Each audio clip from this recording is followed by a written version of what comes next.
Hey, why is the camera so high again? And now it's low. I can't win, guy.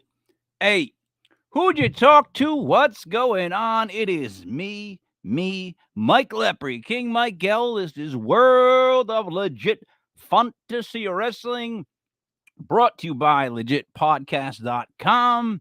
It is, oh brother, May 25th, 2022. That is 05252022 for the math geeks.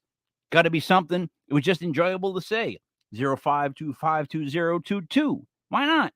Joining me as always, Joey Paranormal. What's up, Joe? Oh, it's another day, my friend. Another day. Some juicy WWE goss. Can't wait to spill the tea that I don't have. Yeah, there's a lot, but there is a lot going on that we don't know about. I mean, with the Stephanie McMahon leaving that exit, what that really means, or what the really, what she's really saying, like how that Khan guy is just becoming the heir to the throne, pretty much. Yeah, Nick. Yeah, Nick. Yeah. And the thing is, you wonder if Roman Reigns is gonna, like, they keep teasing that. I don't know if that's like a work or if that's real, that he might take time off. You know what I Yeah, I mean? haven't been able to figure it out either. Because the thing is, he is by far the champ, like, and he runs that show. You know what I mean? And Joe, here's the thing. The thing that makes him great is that he is the champ, and he wears the belt and holds the belts right now like a true champ. Now, we have a true champ among us. We work for the guy, and here's what happened. I'll lay it out for you. So, I made the mistake of taking the champ's belts with me. And I've already talked to the champ. I apologized. I didn't see him, but I emailed him. It was through text. You know what I mean? Like, I never seen the guy, but I apologized for bringing the belts. But then Buddy stole them. Buddy stole both of the champ's belts, and then he made this cockamamie story about throwing the champ, like, in the thing. And here's the thing, Joe. I just work here, right? We just work for this podcast. That's it. Legitpodcast.com. I just work here, man. The champ is the guy that if at the end of the day, if I were ever to cash a check, which I've never have, and I don't think I ever will, he'd have to sign it. So I have to go see the champ. So he wanted me to play this. Here you go. This is Buddy.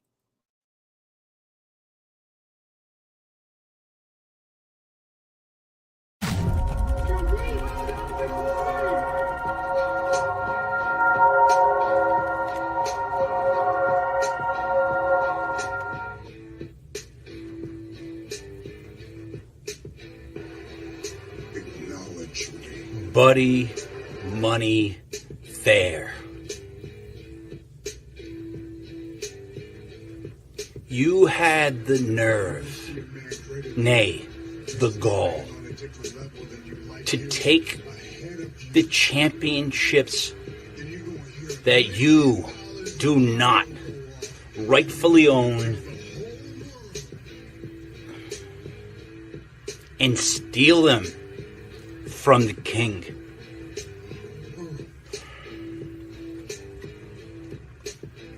Joseph, Brendan, Raymond, Kevin, Christopher, Matthew, whoever's listening. This is what you get for taking the king's belts. This right here is the legit fantasy football championship. How did I win that? I beat everyone in the legit podcast world. I said I would be champion of the Fantasy Football League, and I was. And then, I stopped picking USFL games. After 6 weeks, I'm 19-5. 19-5. But let me explain one thing to you all, so there's no confusion moving forward. These belts belong to only one person, that's the champ. But if you think that taking the belts away from the champ makes him any less a champ, well then that's why you all lose. And I don't.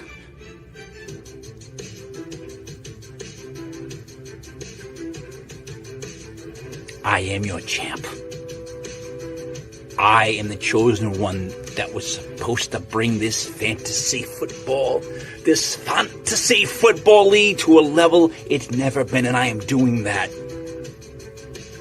But while I do it, I have what? Thievery? Thievery? From the champ? From the man that is making the league that you still are lucky to be in something?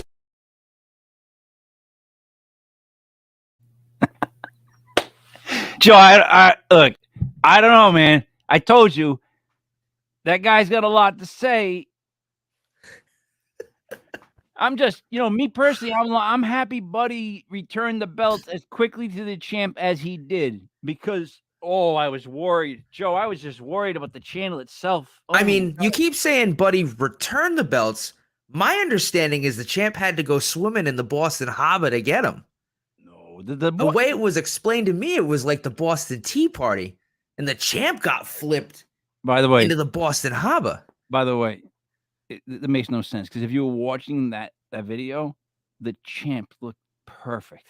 Hair was kind of wet. He looked immaculate. Like, that's the kind of guy that I put up. I mean, I idolize that guy. You know how it is. I mean, I've never really met him, but he's great nonetheless. And hopefully that'll deter anyone from ever touching his belts, right, Joe? You just don't touch a champ's belts. I don't know, man. You were kind of ruffling Buddy's feathers. I wouldn't get Buddy Money Thayer going. Might be a championship title match in our near future, because I know his USFL picks. His numbers are pretty good too. Yeah, just not 19-5. I mean, that's ridiculous. All it takes is one bad week from the champ and one good week from the money. You're a math guy, right? What, 19-5, right? 19 out of 24. Yeah, it's almost 25%, but it's not quite. No, what percentage am I hitting? 19. Yeah, you're hitting like 23-ish, between 23 and 24. No, you're between 74 and 75%. Go the opposite way. I'm right. Yeah, I'm anywhere between 75 and 80. Come on, man. Why would you do math like that? You're like 20%. What are you doing here? We don't do bad math here. That's one thing I pride myself. It's called math dyslexia. It's real. Yeah, no. I'm almost in the 80 percentile. I might be in the 80 percentile. No. You know what? Wait, but I'm confused though. So you're saying but the champ is the USFL championship. So champion. So are you trying to say something, or are you just getting confused? No. I make picks, and sometimes I will show the champ. Then he finally makes his picks. I mean, I have nothing to do with him. Okay, dude, they would never give me the belt. Who am I? I'm nobody. I wouldn't send me the belt either. So, Joe, what you do is you put 19, right? Because you want to know what 19 out of 24 is. You put 19 over 24, and you put X over 100. And then you put 19 times 100 is 1900, and you divide that by 74.2. There you go. I'm almost 75%, baby. So, after we get all that settled down, we've finished that. Now, would you like to move on? 5 minutes of my life I'll never get back. 10 minutes. Would you like to move on to some wrestling? Well, we weren't already there. Sorry, the math and the ship and the water. I'm all discombobulated now. I know that happens with you, but I just keep up. You'll be all right. Let's go over first of all what we're hearing as far as rumors before we get into Monday Night Raw. I'll give you a chance to talk. How about that? So there's a lot of crap going around right now. Trying to bring up some of the some of the articles I've seen, one of the more interesting ones, I think that's not really related to anything juicy, was that Cody Rhodes was I guess WWE really pushed hard to get Cody Rhodes into WWE 2K. Was it 22 is what just launched? Yeah. Which I think is kind of sick, to be honest. It would have bin really cool to see him as a playable character. They'll probably add him. He'll be like a downloadable content. And by the way, if you go on the the community app where they make stuff, yeah, he's probably already there, right? If you go to the most downloaded, there's like Aleister Black. There's like of course some, and they're made by like these guys that are like, I mean, they're like artists, because like they found all the right pieces, all the eyes, and you know what I mean. It's sculpted. Like Cody Rhodes looks like Cody Rhodes. The Fiend. They made a bunch of them look dead on, so you can just download them, and they got the music. They usually do really well in the creation suite. I've seen there's a really good Dr. Disrespect creation as well that looks almost spot on. But I think what everyone's been talking about, actually, you know what? No, not even gonna go there yet. First biggest one, which is also something that this show accurately predicted months ago, is reportedly the brand split is coming to an end. Who could have seen that coming? I mean, they unified the belts, both WWE and Universal, and the tag team belts. Now, apparently, the brand split's over. Cody, Kevin Owens, and Seth are all going to be on SmackDown. I was listening to a show a couple months ago that said that this is probably the way they should go because they don't have enough talent to fully support two shows, and that they were watering down the product with all these belts. I wonder, man, if I can only remember what legitimate wrestling podcast that was that had said that, but it is what it is. So that's the rumor that's hot and heavy right now. The brand split is coming to an end again. Which only makes sense. It's just gonna the bad part of it is there's gonna be a job loss for maybe more talent, because I think if they finally end the brand split, they'll be at a point where they don't have to have those filler matches. You know what I'm trying to say? Like like the Natalia's and the what's that other blonde that they keep pushing? Dana Brooke. How would she fit into that? I still think they'll do the weird gimmicky segments that they do, and they'll probably keep those per show, because you got to think on Raw they still need to fill 3 hours. On SmackDown they don't, and I think they're also finally realizing that SmackDown is the A show as opposed to Raw, even though they always want Raw to be the A show. So I think you'll still get those weird gimmicky segments. Apparently Theory and Mustafa Ali were cut for time on Monday, so they've got plenty of, albeit stupid, but they've got plenty of time. They got plenty of things to fill time with.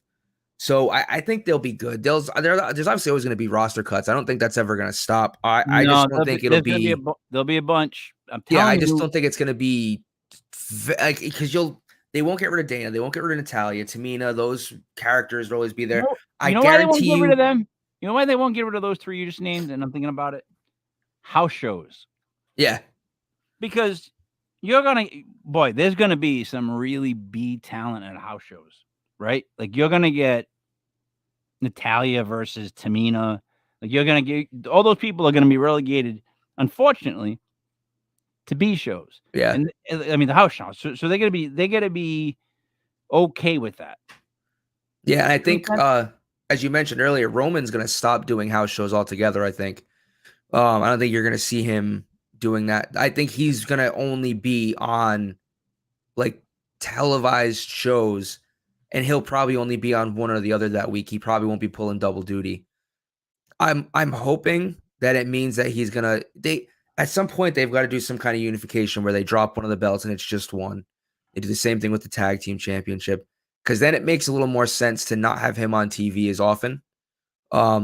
But I mean, we'll see if he's really taking a Brock Lesnar. The rumors that have been going around for the past few weeks is that his new deal is a Brock Lesnar, like Godfather type deal, and that's his character. He's now going to be the new Brock Lesnar, which makes you wonder, is Brock now kind of officially done, or is he going to be MIA for a couple of years to go and kind of live his life and then come back at some random time and do the whole thing over again.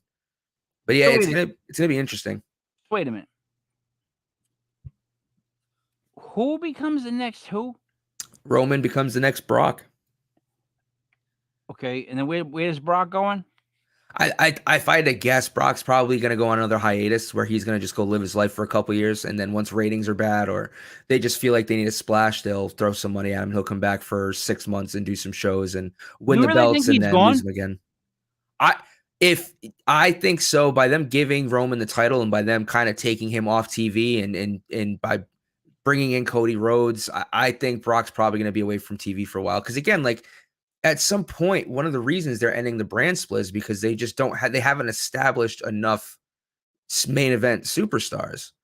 So why would you just keep bringing back? I get Brock Lesnar's a draw, but if you're trying to establish something new, you can't keep bringing Brock back to chew through your roster because it just makes everybody look that much worse. Right. Let's stop. I stop here for a second. First of all, right, you do not have Brock Lesnar signed to some sort of contract. You that's what you just do. If you're the WWE, you sign him to a contract. Period. I don't give a crap. Secondly, if you noticed, he's in the best shape wrestling wise in a long time. He lost a lot of weight. He lost a lot because towards the end, when he was more pale with Paul Heyman, he was getting like pudgy, like just big. He's in great shape, so he's not going to waste that. And the WWE is not going to risk the chance of him signing. Oh my God. Like, you know what I mean? I think he might. Dude. I think he's got to have some kind of Godfather contract where he's probably signed for a million years, but there's also stipulations where he can take like X amount of time off at any point, and the deal still continues. There's no freezing of the contract. He still gets paid. I bet you Vince is giving him some stupid amount of money just to keep him around, even though like he might have it built in, like, hey, like I'm taking. But Joe, he's going to work more off. than you think. He's going to work more than you think. They can't just get rid of him. Well, he worked more than I thought he would last year. And he's going to keep, but I think he's going to keep doing it. Like you said, he's going away. I don't think he goes away. I think maybe he just takes his sights off of Roman, and let's just get Brock a new opponent. Let's get Brock a reason to get pissed off. And you know who that is? You know who they should Cody. That's not who Brock should start. That's not who Brock's next Edge thing is. No. But no. Randy? You want me? What? Randy? You're so close. You gonna say Riddle?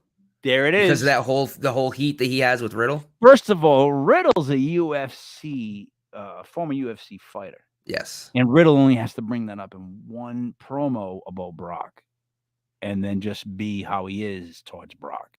He's shown a lot of disrespect and shade towards Brock forever. So having Riddle be like that to Brock Lesnar in the ring with Randy there and Randy being like, what are you doing?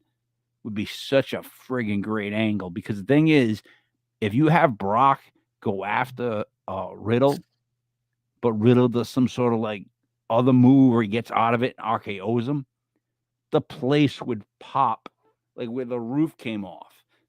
And then just have them walking away with Randy laughing, Riddle looking tough, and Brock Lesnar frigging pissed. And he could be that type of pissed where you show him beating people up all the way back to, you know what I mean? Yeah. To his car. You know what I'm trying to say? Yeah. That would be such a fun and great, like Matt rivalry. And it would, like now Randy can go do whatever, right? Or whatever. They don't have to break up in the classic, tag team way, whatever. It could just be like that. They just do their own thing. Dude, that's exactly it. As dudes. But that would be tell me that would be great fun. Those matches would be phenomenal. That's an absolutely money idea.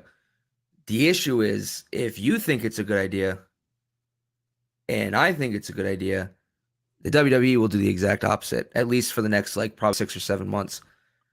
I think if they bring Brock back, it's going to be right for the titles again. I just think that's how it is.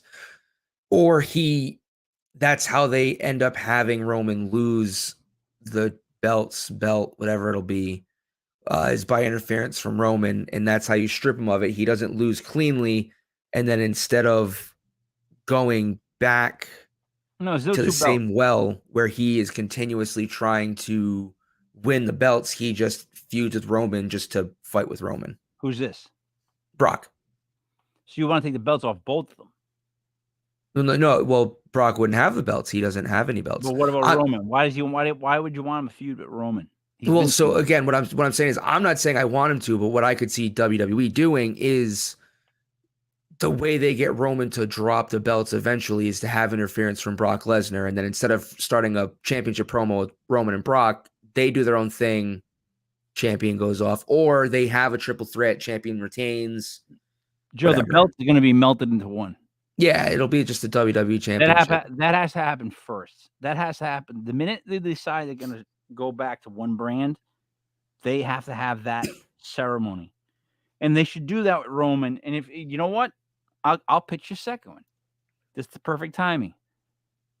Roman has a ceremony where they're going to put together the two belts into a new belt. He's the head of the table. The whole family shows up. And The Rock pops and makes an appearance. And there starts the rivalry of Rock and Roman Reigns. Now you got Brock going over with Riddle. Roman Reigns going over now with The Rock. God damn, right? Like, now you can free up all these other wrestlers to have feuds. These are like legitimate lock feuds. You know what I mean? Yeah. And the other thing is, when are they going to let John Cena go for Ric Flair's record? I just said it, and it's out there.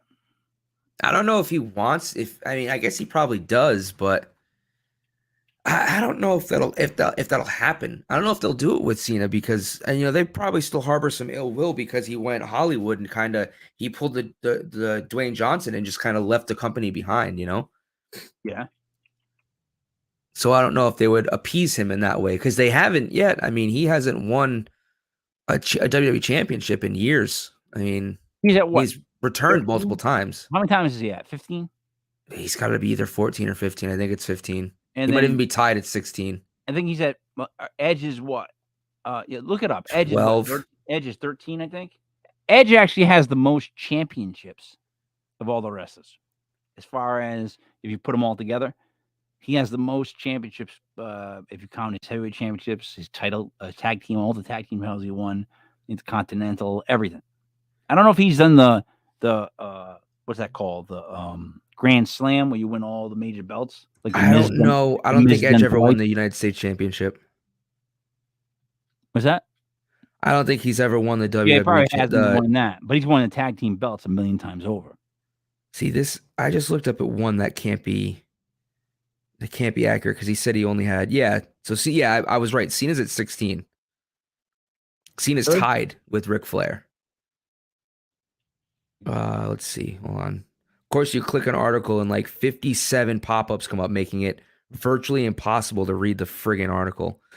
But yeah, Cena, Triple H, and Orton have 14. Hogan's at 12. Edge is at 11.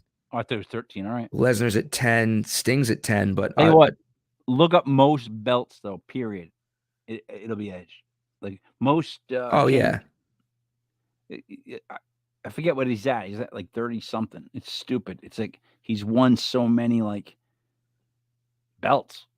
Like it really is weird how many belts Edge has won. All right. You want to go over Raw? You get some more stuff you want to talk about? I mean, we could do a little bit on the Sasha Banks, Naomi stuff. That's just continuing to get better and better. All right. So where do you think that's going? I think it's going to be a bitter, drawn out slugfest.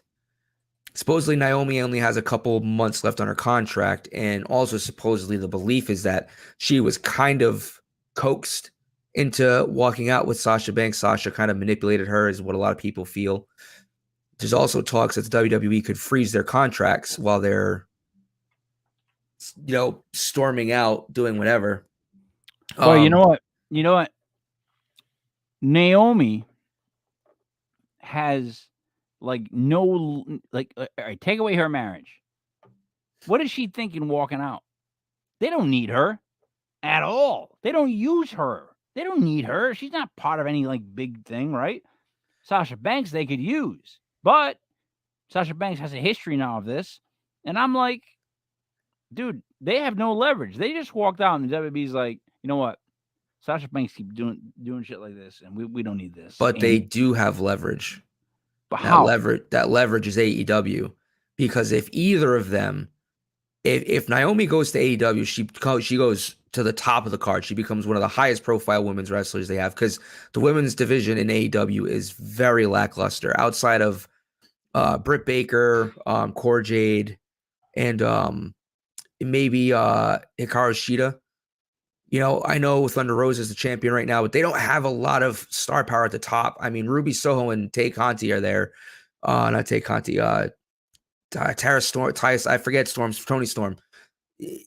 All of their top talent, or their most like hyped women's talent, is former WWE superstars. So Naomi goes to AEW, she instantly becomes one of the bigger profile women superstars over there.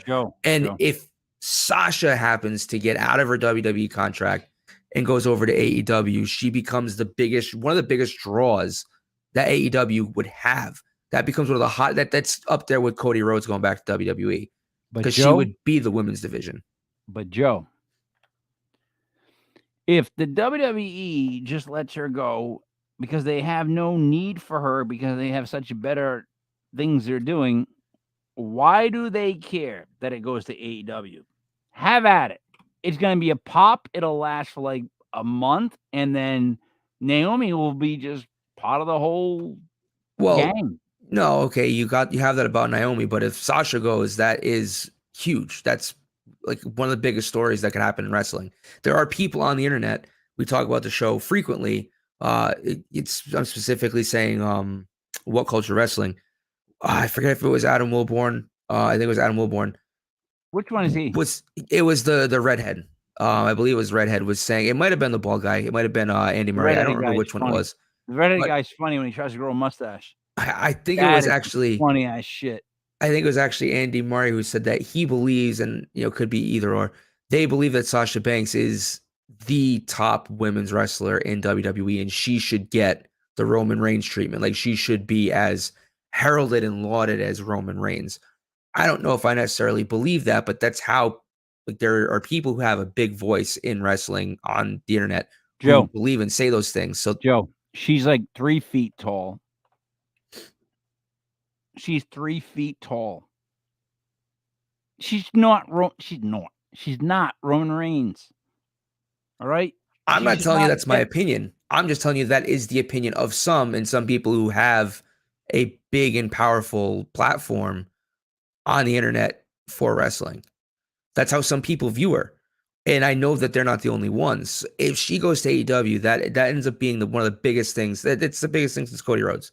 It would be huge. And so I just think that's a tree falling in the forest, man.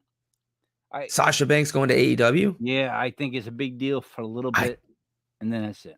She changes that women's division completely. She puts a legitimate star on that roster who is a female superstar, and they don't have that. Britt Baker's the only one, and now that she's not champion, she has faded. She has almost evaporated. So I think it'd be a bigger story than you're alluding to. But the issue is WWE won't let it happen, at least with Sasha. And I think it's in a really weird place where they could, in theory, and they would have to take it to court, because I don't know if they could technically legally do it, but they will try to do it. The longer she doesn't wrestle, they will freeze her contract and keep her under contract. So it could just be she just doesn't show back up, and they just go, okay, well, we're not going to pay you, and we're going to tack these missed months, weeks onto your contract, and we'll just keep this going. I don't think she'll be able to force her way out like Jeff Hardy did, faking an episode just to get released. I don't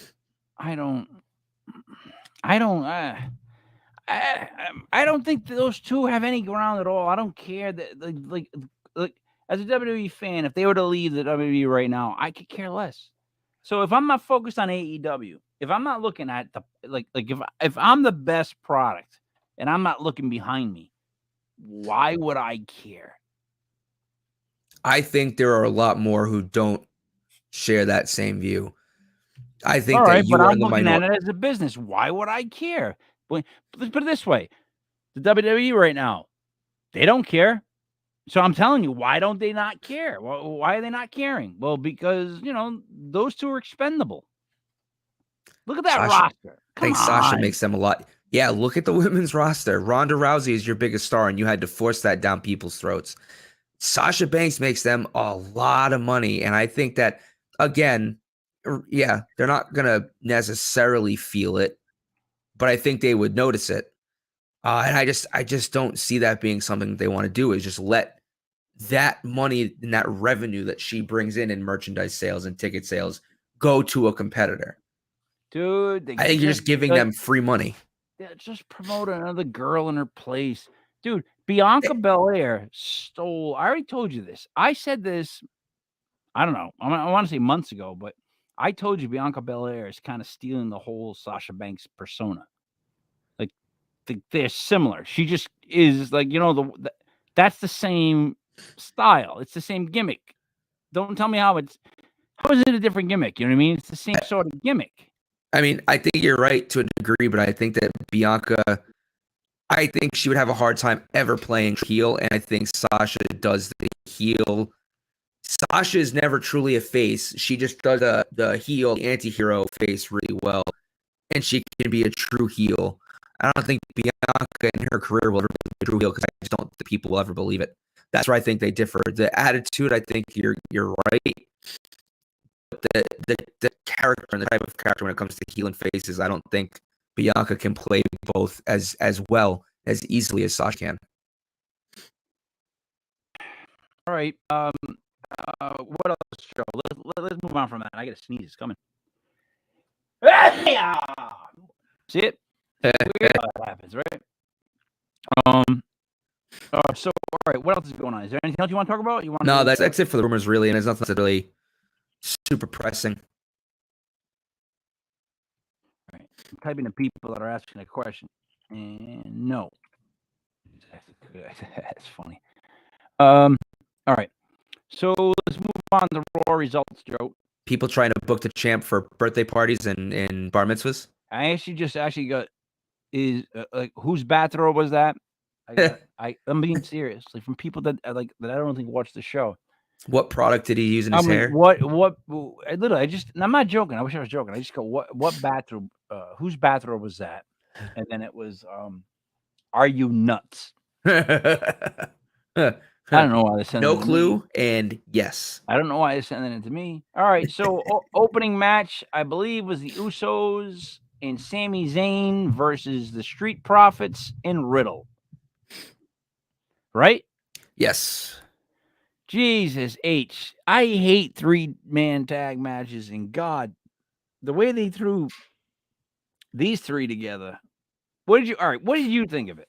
So to start, Riddle's promo was really good because he didn't come out and do the bro and the Randy and the like I'm a stoner kind of guy, which is pretty funny. I actually like that character, but he came out, he was pissed.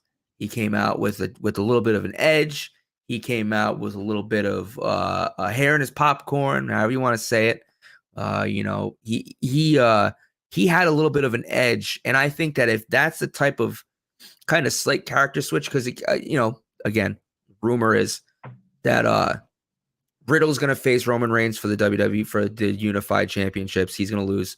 Then Randy's going to face him, and Randy probably will eventually lose. And that's going to set up to I forget who there was another bigger build up after that, maybe Drew McIntyre. But again, supposedly Riddle is being fed Roman Reigns first. So if this is kind of the character that Riddle's going to play going into that type of feud, I think it's fantastic because he showed a weird anger and edge to his character that you really haven't seen on the mic yet. And it was done well.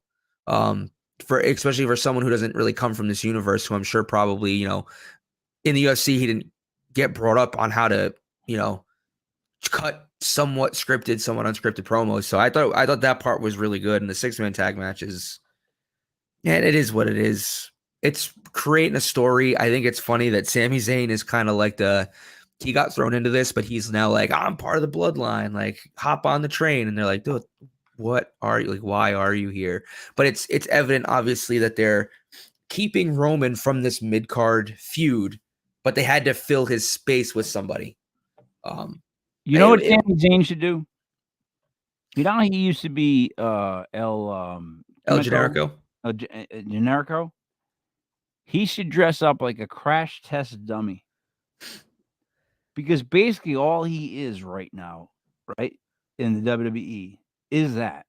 He's out there to get thrown around, smashed, and beat up. If I was him, I'd start to dress like that, dude. I swear to God, I would bring something like that back. I would play into that. The fact that every time you see me, I have to get beat up. You know what I mean? Like that's a character to me. Like a guy that's like, look, you might like watching this show, but every time you see me, I get beat up. You know what I mean? Like, and have like an anger about that. To me, like, that would give him a little more edge, right?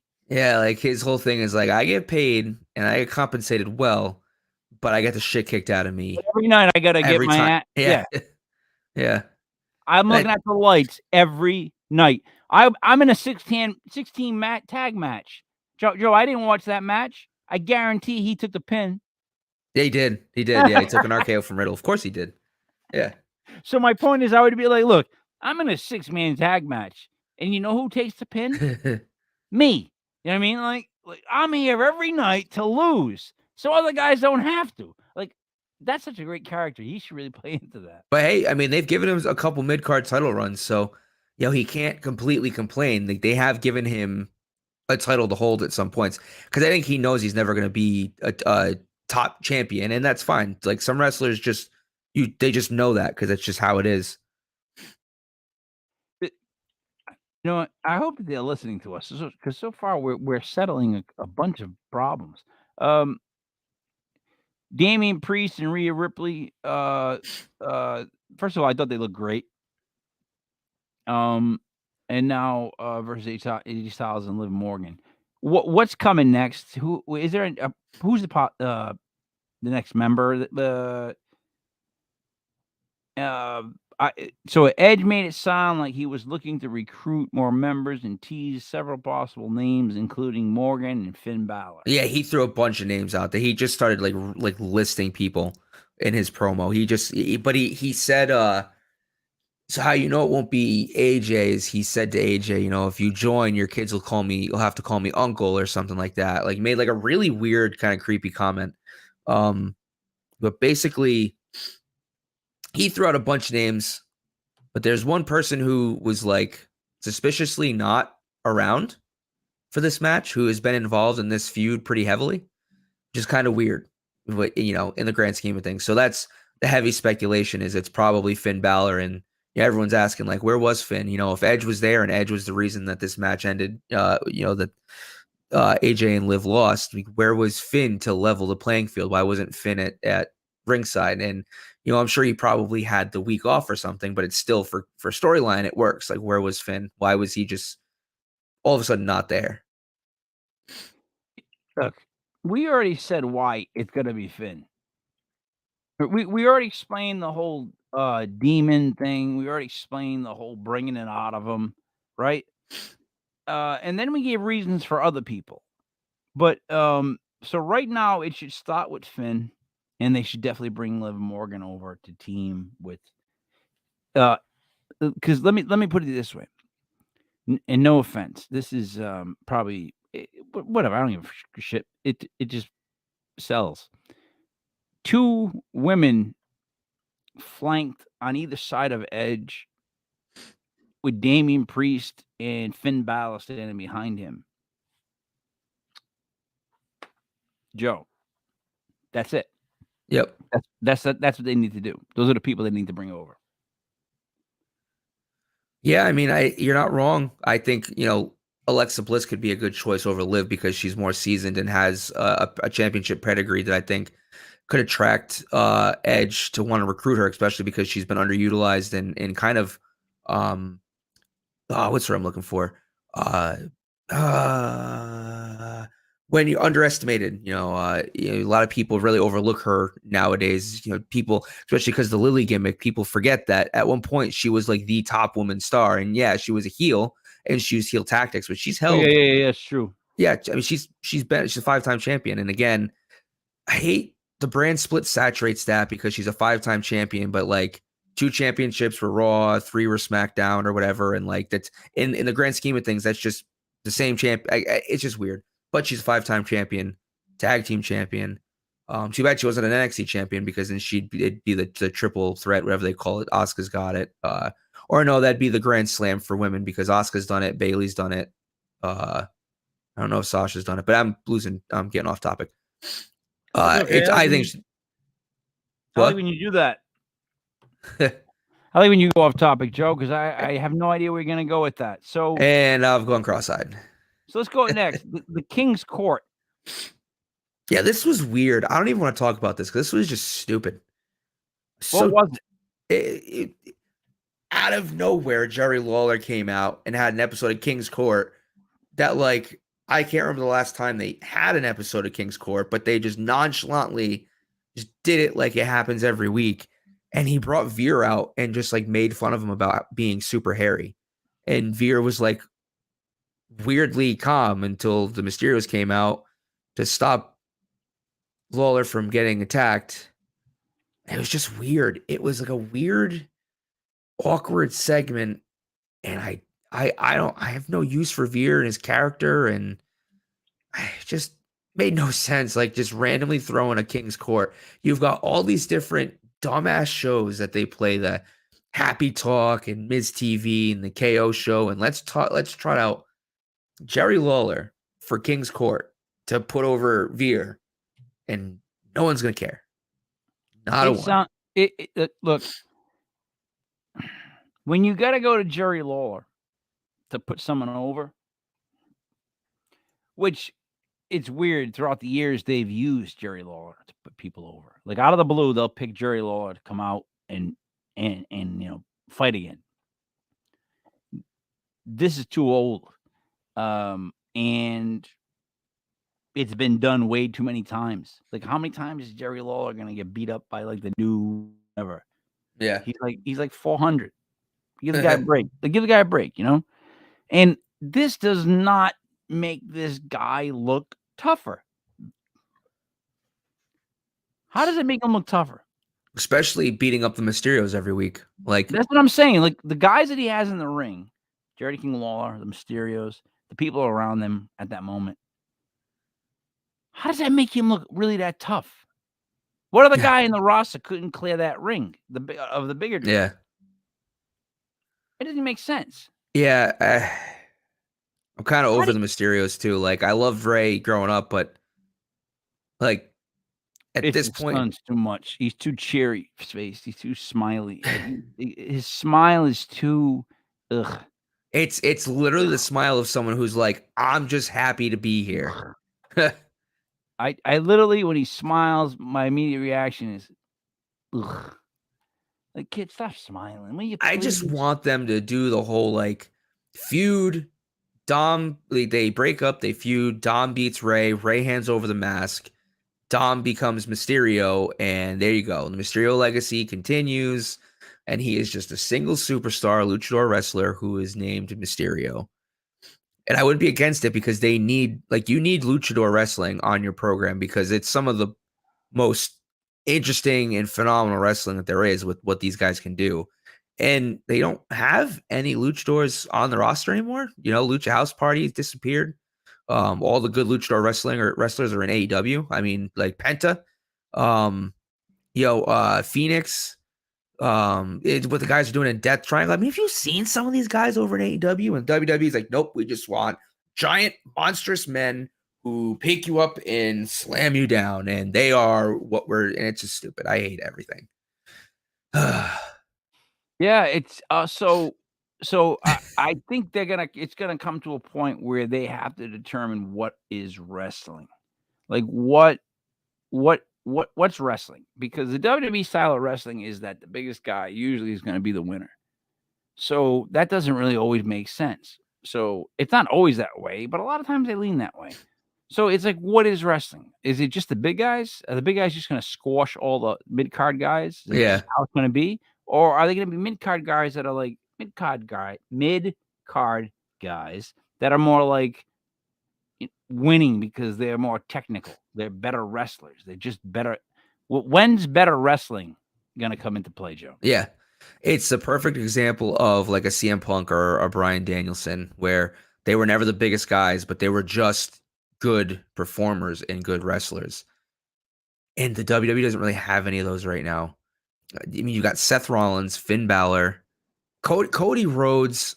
I don't consider a smaller guy because if you actually look at him in the ring, he's fucking tall. Like, he's a bigger guy. He's not bulky big, but he's like a tall guy. Like, he could stand shoulder to shoulder with Bobby Lashley. Like, the problem is, but they're not that tall. He's like 6 feet 6'1". He's gonna be like my height. He looks taller on TV though. I could tell you, like, it just, if you see him in the ring, like, he just looks bigger than Seth. Like, remember he just Ken looks Shamrock? bigger. Ken Shamrock? Didn't he look the same size as Bret Hart and everybody else? Ken Shamrock was short. No, I remember him being like notoriously small. 6 feet tall. Really? I thought he was smaller than that. They all wear boots. They all wear boots. Yeah, they all have an inch riser. Yeah, a couple inches, I think. Like, because like he's just not that big a guy. God, what happened to the Ken Shamrocks, man? That was a dude. He was just like he was. I was watching last night. The very first, MMA, fight to determine the Ultimate Champion thing. That very first tournament they ever had. It pretty much is like the dawn of the MMA. Like, it was a tournament where they brought in all these different styles of people, and they fought each other on the same night in brackets to the championship. I don't know if you remember, the boxing guy came in and he wore one glove. It was a weird thing. He wore one glove, and then they had a sumo wrestler, and they had Ken Shamrock, they had Gracie, they had this other guy, I forget, he's a great kickboxer, and they had all these different people, like all these tough men. It was weird, dude. But like through all these matches, it was just like watching Gracie just grab everybody, including Shamrock, and just he just would grab them and then like tie them up slowly and make them tap, right? But what I noticed was there was like a moment where the kickboxing guy, I forget what his name is, man. He's really famous. He made it to the finals, but he had like Gracie like this. They're both like struggling like this to gain like he's leaning to try to get like leverage. He doesn't want to be taken down, right? Today's MMA, he would have thrown at least 2 or 3 punches in Gracie's face. That's why eventually Gracie gets squashed that one time, like Beetle Bailey, because MMA evolved to the point where guys are throwing not just Muay Thai kicks and knees, but fucking elbows and Superman punches. You got Chuck Liddell leaving his feet.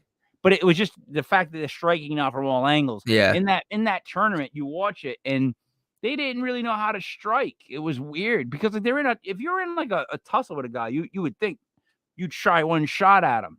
In today's MMA, you would see that, and you would see it in that. But anyways, Joe, next, The Miz versus Cody Rhodes. Nope. How dare you? How dare you? Alexa Bliss versus almost a superhero, Nikki ASH. Oh, man. Because that's how they announce her, is almost a superhero, Nikki almost a superhero. All right, wait a minute. So that match happened. Yep. Right, Joe? Yep. And you want to talk about it? No, just want to be brought to your attention that you skipped over a match that happened to have Alexa Bliss in it. Let me ask you this. Alexa Bliss came out on Monday Night Raw. Who is she? And why is she there? I mean, she's Alexa Bliss. I mean, character. I know we've had this conversation a million times. No. I want to know from now, right as of May 25th, 2022. You saw her the other day on Raw. She came out. The character. Who is she? What is she there for? She's Alexa Bliss. Okay. She's a new face Okay. New babyface of the Raw Women's Division. What? How is I she think she's baby? eventually going to be a contender for Bianca Belair's title. They have a big push for her because she's been squashing every match that she's in. I don't exactly know what you want as me to tell you of what exactly her character is supposed to be doing or does, but I think at this point, to be nitpicking what people's characters are and what they do is just because I mean, how are you going to do that? What's Becky doing? What's Seth supposed to be? What's Drew McIntyre supposed to be? Like, there's I so can tell many you. I can tell you. He's this psychopath. Scottish psychopath. Yeah, Yeah, well, he's got a Alexa Bliss is the sword. goddess. What? Alexa Bliss is the goddess, and Is she it's back to probably that? the twisted goddess, whatever you want to Is say she it. that one? I think they're leaning heavily more into that. Again, I'm telling you, So the only which one reason is she, Joe?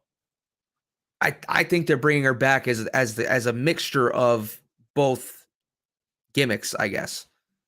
And the reason I've said this before, the reason she still has Lily is because if I had to guess, that doll is still selling like hotcakes and they do not want her to drop it because it's still making them money. Just I don't like get back in it. the day, if they could have sold a mannequin head that said head on it, and if it made money, Al Snow would have been so. Granted, he was married to that thing, but that would have been in his arm to the day he died if it was sellable and made money. Same thing with Moppy. I'm surprised they're not selling fake claymores on WWE shop, but I guess selling fake giant Nobody's swords is gonna probably a bad buy idea. Moppy. No one's buying. No one would buy. No one would buy Moppy. There's no. Why would they buy Moppy? Give me a reason why you'd buy Moppy. Give me the person who purchases Moppy. The little kid. What's he gonna do when he gets home? Throw it in a junk pile? What are they doing with Moppy? Joe, come on. I once bought the Hacksaw Jim Duggan foam 2x4. So you bought a piece of wood. That's how far back I go with wrestling. I remember. Listen. I remember Christmas Eve. Now, I wish you had beer with you because this is going to get Italian. The Italians, we rock Christmas Already Eve. gone. We rock Christmas Eve like nobody else, right? So I remember that my uncle played us a tape. It was like to mess with us, but eventually what it led to was he was taking us to wrestling at the Civic Center. And this is back in the Hogan, Roddy Piper heyday, right? Like this is like, I'm like prime, like mid 80s, like whatever. I remember waking up on Saturday to watch that goddamn cartoon and being happy as a son of a bitch. See, I think what your generation missed out on that mine had is, first of all, one, do you remember no internet? Yeah. You do? Yes. All right. But you were very young? Yeah, I mean, I was born in 92. Internet wasn't really a big thing until like 99, and I was still too young then to be able to use it. I didn't start going online until like 2002, 2003. All right. But so you were a little kid that experienced no internet. Yeah, I grew up playing with wrestling action figures and Hot Wheels and all that stuff. All right. But when you got into your, say, like 10 years old to like 20, there's been the internet. There's been cameras everywhere. There's been a total change in the way people behave. Like, you would agree to that, right? Yeah, media completely changed roughly when I was like getting out of elementary school. You realize I get to go to high school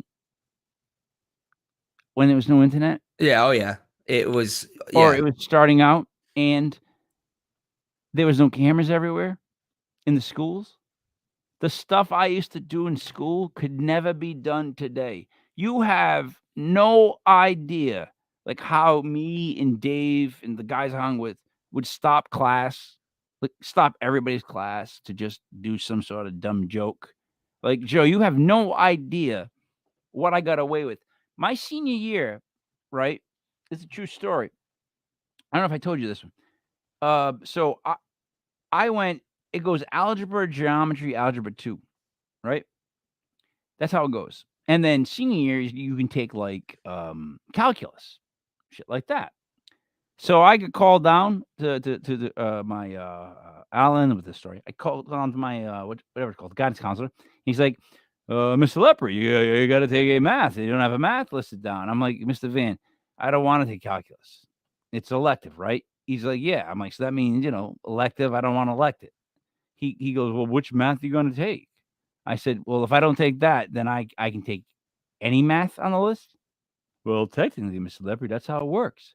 I'm like, I'll take business math 101. Joe, addition, subtraction, multiplication, division, little bit a percentage. I go in the class. The teacher's a first-year teacher. She gives me the book. I hand it back to her.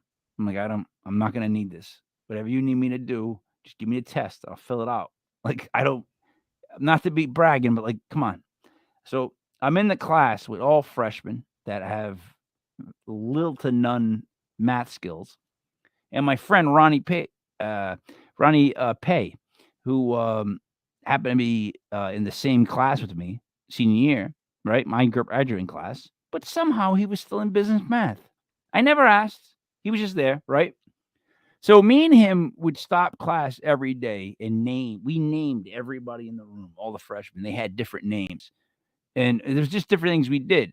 So third quarter starts. She calls me and Ron out of the room. She says, "Look, these kids in here really need to learn, and it's obviously that you guys don't, and you're ruining everything for the class. If you never come back to this class again during this period, I'll give you both a B plus. Is that a deal?" Swear to God, Joe. Yeah. I go, because I'm thinking, I got an A this whole. I've had an A the whole time. Like I passed every test. You know what I mean? But my buddy was like, yeah, B plus, because he's in business math to begin with. So I sailed off in the sunset. Out of 7 classes in a 7-period day, I had 4 studies. I was just walking. Meaning back in the day, Joe, 4 periods out of 7, my whole senior year, I was free. I was never in the study halls. Matter of fact, I'll end with this. The last week of school, they do something where they figure out who owes detention. I get called down. I actually have to go see the principal. This is the first time me and Lou, the principal, had to sit down together. That wasn't his name. You called him Mr., but I called him Lou by my senior year. Like, I didn't give a fuck by my senior year, Joe. I was out. So he calls me in the thing like 1 week to whatever. I'm like 2 weeks to whatever. I'm like, "Hey, Lou, how are you?" He goes, "Mike, you owe 300 hours of detention." And I'm like, "Lou, how's that possible?" He's like, "They've been calling you down for detention since like October, like when school kind of started." I go, "They have?" I'm playing as dumb as I can. He goes, "The morning call downs." And now, Joe, I know they have, because we used to celebrate them. Every friggin' morning, they would go, me and my whole homeroom would wait for it. There was me and another guy, but you here, M. Lepre 310. I'm like, yeah, call me down again. Ain't going. So I ended up accruing 300 hours of detention. I said, "Lou, how is that possible?" He's like, "You got to make up at least, I don't know, a week. Can you do a week?" And I literally was like, "I can't do Friday, but I can do Monday to Thursday." All right, an hour detention Monday to Thursday. Can you do that? Yeah, I'll do that. That was that's how easy it was. Then I go to detention. Now, the guy that runs detention is one of the most militant guys in the school. He has kicked people, punched people, twisted their ears, did all that to me. He's done all that to many other people. He was a great guy. I know that sounds awful, but he was like ex-Marine that if you fuck with him too much, he'd whack you. He was a weird time, but I didn't blame him for it. So now this guy's running detention. Me and him have been going at it in his video class the whole senior year, because every video that I did was about him, or every news article I did. I kept calling him Stevie Beefcake. I kept calling him like all these names, claiming he's with all these people. What, like, was he this? Was he? So I got this guy to the point where I had aggravated him to the point he knew I could break his balls. Like, I finally broke a Marine to the point where he knew that I could break his balls and ruin stuff. So I show up in the detention. I'm sitting there. He walks in the room. He starts reading off the whole detention speech, and then he sees me, Joe. He proceeds to walk and sit down on the opposite side of one of those cafeteria type tables where we're close. It's just me. And he's just looking at me dead in the eyes. No one else in the room knows what the freak's going on. It's just like the minute he locked eyes on me, he knew, oh shit. He comes and he's staring me down, Joe, for like a minute, dude. People are staring at me, and I'm going, I won't do anything else because I know he'll freak. He goes, "If I have to deal with you at any point this week, Right? He gives me this whole speech, and I'm just going. So Joe, the whole time during that whole hour, I would look at him and smile. So every time he looked up, I was looking for eye contact.